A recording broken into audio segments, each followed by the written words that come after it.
It's from the people that actually encounter them. And this is like Chris Hayes' Colony in a Nation. There's a lot of works that talk about this. But, the Karens of the world, they love the police because they can like use them as their personal hit squad to like try and assassinate, people that they're racist against. Right. So, by the way, I don't think it's like coincidental that the Karen thing in Central Park had just happened. Right. Yeah. Talk about just illuminating for everyone something that's structural and pervasive. But so you have certain people that have, they like calling the police because that makes them feel safe because they're white or wealthy or both. And then there's those that are scared when the police come around because they're the ones that get harmed or killed.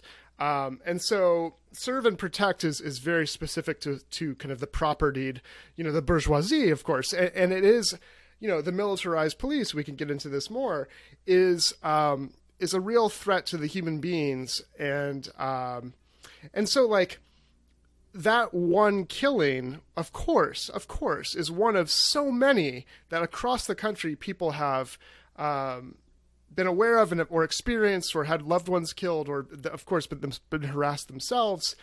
And it's the kind of action that was emblematic in a way that you're not just protesting and rioting against that action, but about how that action is symptomatic of the pervasive, perverse illness that is just the kind of de facto state of things, if you will, if you'll forgive the play on words, right? Yeah.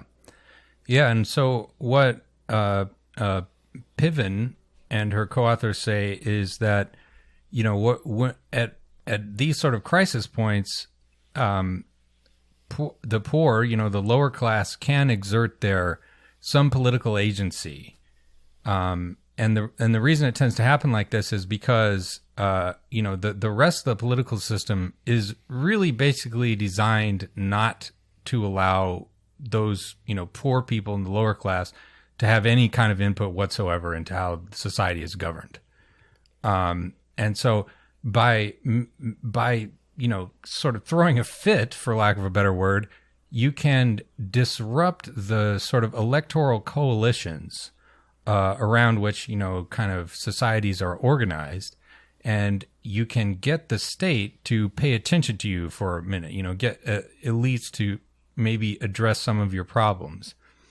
And what they say, and this is where I kind of start to disagree with them a little bit in the current context. They talk about how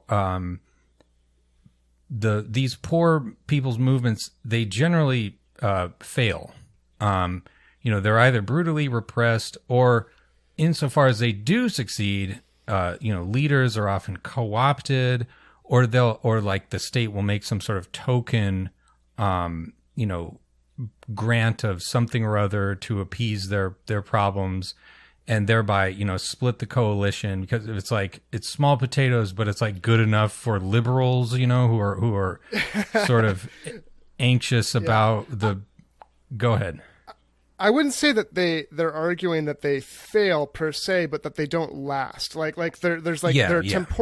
right? So like they're temporally constrained, and like they have an opportunity to get something, but then of course the state is going to try to co-opt and give concessions and establish kind of formal ways of dealing with things, which is what we're going to see, right? Like, we're going to revive Obama's task force about this, right? Like, but I think they also say that there are things that are successful as well, and it just depends on the particular conditions. I guess part of what they're saying is like, you actually shouldn't think of it as a failure unless you think of what actually was possible in that circumstance. And you should relatively appraise it given those conditions. So something can be relatively successful, right? Even if it doesn't last, right? Or even if the reactionary is over time. So part of the argument, I think, is that there's an ongoing struggle. And so like, just because the gains made in the 60s were undone in the 70s because, there was a reaction, doesn't mean that wasn't good while it lasted, right?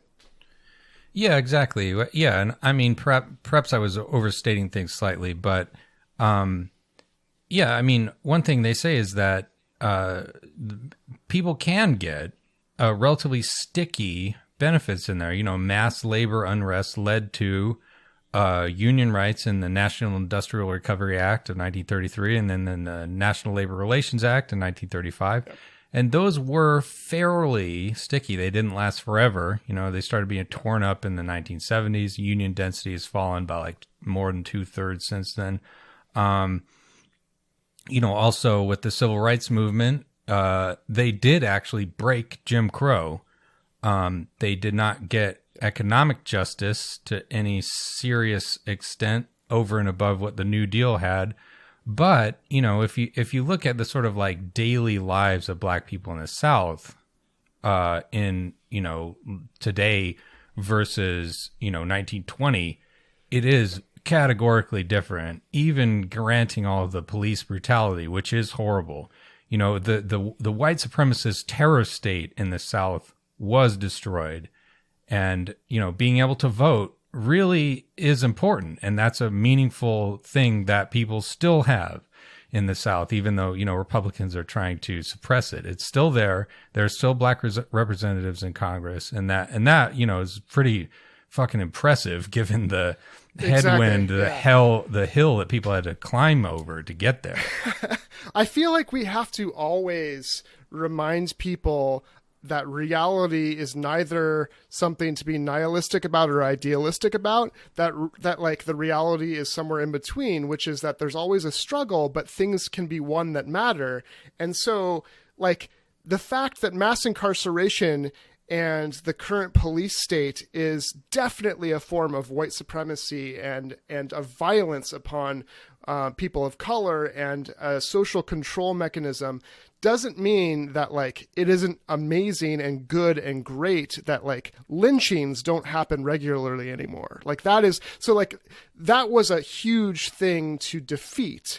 And it doesn't mean that the struggle is over. And similarly, right, like these various victories, they might be pushed back and, you know, neoliberalism might undo some of the New Deal stuff. But like that doesn't mean those weren't worth doing. And we don't have to keep fighting to kind of do better. So we can both accept the victories and learn from them and also learn from the losses and neither be kind of Pollyanna-ish or idealistic nor nihilistic and cynical. So I think it's somewhere in between. And like, it's just a matter of realizing in any given moment, you know, this is the thing I've been thinking of.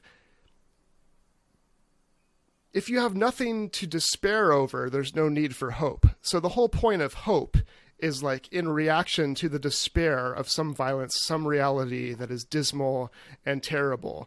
And like hope keeps you from the kind of nihilism that makes you apathetic and cedes power, you know, to perpetuate the violence. And so like hope serves to activate and motivate, and so can anger and so can frustration.